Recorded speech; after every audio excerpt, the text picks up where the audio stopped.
because Johnny using his bloody fingertip in paintings. And here one is that she testified to. We'd seen these before with him.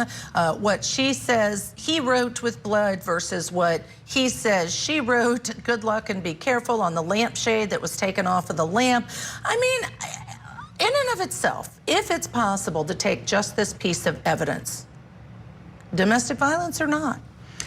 Just this piece of evidence alone, I might say eccentric, bizarre, bohemian actor types.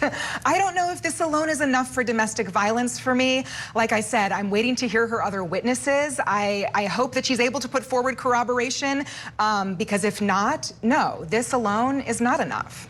Right, that's my thought too. But again, all the evidence the jury has to consider. To your point, Molly, there's so much of it. Thrilled to have you as a criminal defense attorney because you see so many exhibits, as I have as well. Now I want to bring in a special guest to talk about incidents of domestic abuse often becoming evidence in homicides. Joining us now, forensic criminologist Dr. Laura Pettler, and my friend Laura, thank you so much for joining us. Tell me, I know you and I were corresponding yesterday as we were watching testimony of Amber Heard. I just want to give you the floor. What were you thinking as you were watching that testimony and these pictures that she was introducing?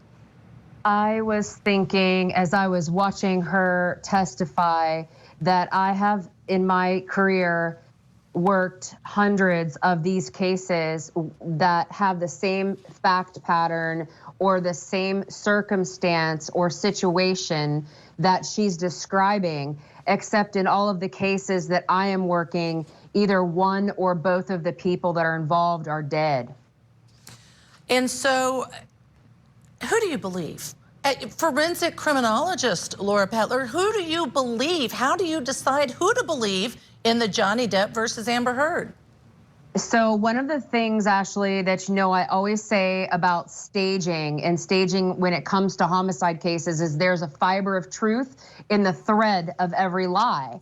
And part of the departing from the truth is a skewed version of the truth, omission of information, or absolute, like, complete departure where you're providing information that doesn't relate to the physical evidence at all. I think there's a combination of all those things going on here. I think that there's some level of truth, and I think there's some level of extrapolation and skewed perception and memory and all of those kinds of things going on from the psychological standpoint, from the behavioral standpoint.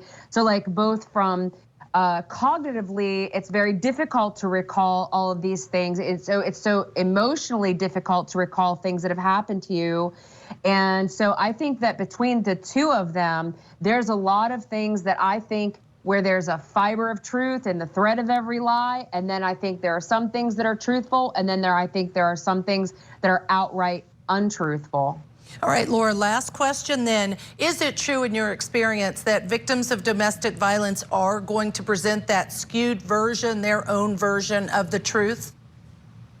Not always. I think, Ashley, that a true domestic violence victim recalls the event in a chronological order, as we are seeing somewhat in Amber Heard's testimony.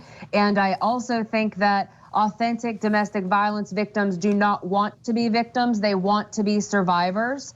And so therefore they recall the trauma, but they also want to be recognized as having been, a person who has overcome those challenges as well. So I think there's a multitude of things going on here all at the same time. All right, Dr. Laura Pettler, thank you for joining us to weigh in on this. We so appreciate your analysis. Hope to have you back soon. Coming up next, we're going to take you to Georgia for an update on the beauty queen murder trial. The jury's